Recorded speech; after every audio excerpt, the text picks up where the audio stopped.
राजधानी भोपाल से है। कर्नाटक में धर्मांतरण कानून वापसी पर सियासत। कर्नाटक सरकार ने वापस लिया है धर्मांतरण कानून। बीजेपी की सरकार धर्मांतरण कानून लाई थी, कांग्रेस की सरकार बनने पर इसे वापस ले लिया गया है। कांग्रेस का हाथ जिहादियों के साथ। ध्यान दीजिएगा, ये मेरी लाइन नहीं है, ये नरोत्तम मिश्रा की लाइन है। मैं सिर्फ इसे पढ़ रहा हूं और आपको बता रहा हूं, क्योंकि मेरा काम यही है कि आपको खबर बताना। कानून रद्द करना, जिहादियों को संरक्षण देना है। उन्होंने इस बात को कहा है कांग्रेस तुष्टीकरण की राजनीति कर रही है। यह भी नरोत्तम मिश्रा कह रहे हैं, क्योंकि बामुश्किल चुनाव में 4.25 महीने बचे हैं, उल्टी गिनतियां शुरू हो चुकी हैं, इसीलिए आरोप प्रत्यारोप का दौर जारी रहेगा। अब देखिए, कर्नाटक का मामला है, लेकिन अब कर्नाटक का मामला मध्य प्रदेश में भी गूंज रहा है। इस पर यहां के होम मिनिस्टर बयान दे रहे हैं और कह रहे हैं कि कांग्रेस तुष्टीकरण की राजनीति कर रही है। कर्नाटक सरकार ने धर्मांतरण का कानून वापस लिया है। बीजेपी की सरकार ने धर्मांतरण कानून को लाई थी, कांग्रेस की सरकार बनने पर इसे वापस ले लिया गया है। और इसके बाद ऑफिशियल कमेंट आया है, कांग्रेस का हाथ जिहादियों के साथ है, ये नरोत्तम मिश्रा कह रहे हैं। ये उनका कहना है। कर्नाटक सरकार ने धर्मांतरण कानून को वापस लिया है। देखिए, आप सोच रहे होंगे ये तो कर्नाटक की खबर है, अब ये कर्नाटक में हुआ तो मध्य प्रदेश में इसका क्या मतलब है? तो मध्य प्रदेश का मतलब ये है कि इसमें होम मिनिस्टर का बयान आ गया है और उन्होंने कई अहम बातों का जिक्र किया है। प्रियंका जी कहती थी कि लड़की हूं, लड़ सकती हूं। अब ये तो लड़कियों की सुरक्षा के लिए था धर्मांतरण विधेयक, उनको संरक्षण देने के लिए था। क्या कानून रद्द करना जिहादियों को संरक्षण देना नहीं है? एक बात स्पष्ट हो गई कि कांग्रेस का हाथ जिहादियों के साथ। और इस वक्त हमारे साथ दो प्रवक्ता मौजूद हैं, दोनों फायर ब्रांड प्रवक्ता हैं अपने अपने पार्टियों के। पंकज चतुर्वेदी जी भारतीय जनता पार्टी के प्रवक्ता हैं और अजय यादव जी कांग्रेस के प्रवक्ता हैं।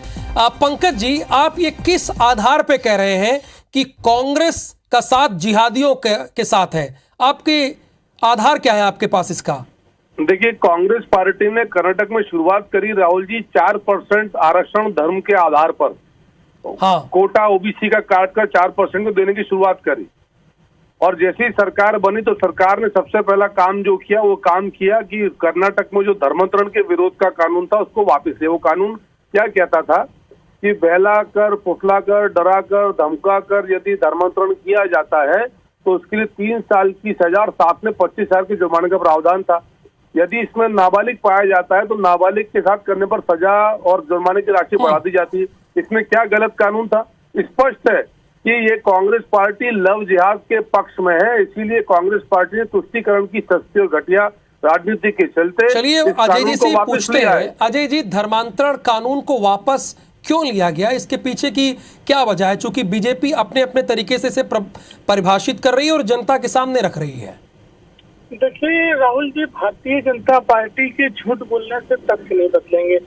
सरकार चलती है जनादेश से। भारतीय जनता पार्टी अपना एजेंडा लेके जनता के बीच में गई और कांग्रेस पार्टी भाजपा के विभाजनकारी एजेंडे के विरुद्ध जनता के बीच में गई। कर्नाटक में जनता ने जनादेश कांग्रेस को दिया।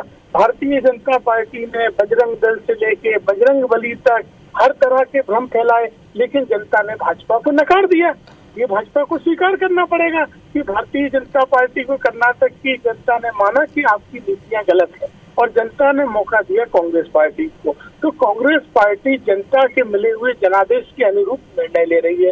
भारतीय जनता पार्टी चिल्ला के लव जिहाद कानून की बात करती है। मध्य प्रदेश के धर्म तो अभी तक तो अजय जी आपने बताया नहीं कि क्यों वापस लिया गया, इसको तो बता दीजिए ना। क्या बोला? देखिए राहुल जी, जो मुद्दे भाजपा बोलती है वो हकीकत में होते नहीं है। मध्य प्रदेश में भी जो कानून लेके आए उसमें कहीं लव और जिहाद का नाम लिखा है क्या? धर्म स्वातंत्र कानून है उसका नाम, लेकिन आप चर्चाओं में उसको लव जिहाद कानून बोलते हैं, क्योंकि राजनीतिक रोटियां देखने के लिए सर आपकी बात होगी। पंकज जी, देखिए राहुल जी, कांग्रेस पार्टी से हम स्पष्ट तौर पर जानना चाहते हैं क्या कमलनाथ जी और मध्य प्रदेश कांग्रेस पार्टी धर्मांतरण के पक्ष में है? लव जिहाद के साथ जैसे कर्नाटक कांग्रेस की सरकार खड़ी, क्या मध्य प्रदेश में कमलनाथ जी उनकी पार्टी उसके साथ में है, इनको क्या पीड़ा है? हिंदू धर्म की बहन बेटियों के मान सम्मान का क्यों खिलवाड़ कर रहे हैं? नरोत्तम जी ने क्या गलत कहा? लड़कियों लड़ सकती हूँ, इसका शिकार कौन होती है? हिंदू धर्म की बहन बेटियां शिकार होती है। क्या कांग्रेस का दायित्व नहीं है? तुष्टीकरण की राजनीति इतनी हावी कांग्रेस के ऊपर से धर्मांतरण कानून का विरोध कर रहे हैं, इसलिए जमात अजय जी एक हिंदू धर्म की बहन बेटियों मिनट, अजय जी से इसका जवाब ले लेते हैं। अजय जी देखिए राहुल जी, मध्य प्रदेश में लव जिहाद की घटनाएं लगातार बढ़ रही हैं भाजपा के संरक्षण में। दमोह के स्कूल में जो घटनाक्रम हुआ वो भाजपा सरकार राहुल जी, हमारा सवाल ये है, कांग्रेस धर्मांतरण के पक्ष में है कि नहीं? कमलनाथ जी का मत क्या है? धर्मांतरण भी करवाती है, लव जिहाद भी करवाती है और लव जिहाद के नाम पर राजनीतिक गोलियां सेकती है। कमलनाथ जी का मध्य प्रदेश में घटनाएं हो रही है, आप धर्मांतरण के पक्ष कौन में है? के खिलाफ आपकी सरकार है। अच्छा, एक फाइनल स्टेटमेंट दोनों से फाइनल स्टेटमेंट। क्या लव जिहाद के धर्मांतरण के पक्ष में है नहीं? अजय जी, चूंकि ये बार बार प्रश्न उठ रहा है, चूंकि मेरे पास भी समय कम है। राहुल जी, बजरंग दल को तो ज्योतिरादित्य सिंधिया कहते थे कि आईएसआई से तार जुड़े हुए हैं। धर्मांतरण के पक्ष में ज्योतिरादित्य सिंधिया पे कार्रवाई क्यों नहीं करते हो? कांग्रेस पार्टी और कमलनाथ जी धर्मांतरण के पक्ष में के खिलाफ इसका उत्तर दे दीजिए। कांग्रेस पार्टी धर्मांतरण के पक्ष में। चलिए सर, मैं तो ये चाह रहा था कि आप दोनों जनता के सामने अपना पक्ष रखें, लेकिन आपस में बहस होने लगी। फिलहाल हमारे साथ जुड़े बहुत शुक्रिया अजय जी आपका, और पंकज जी आपका भी बहुत बहुत धन्यवाद।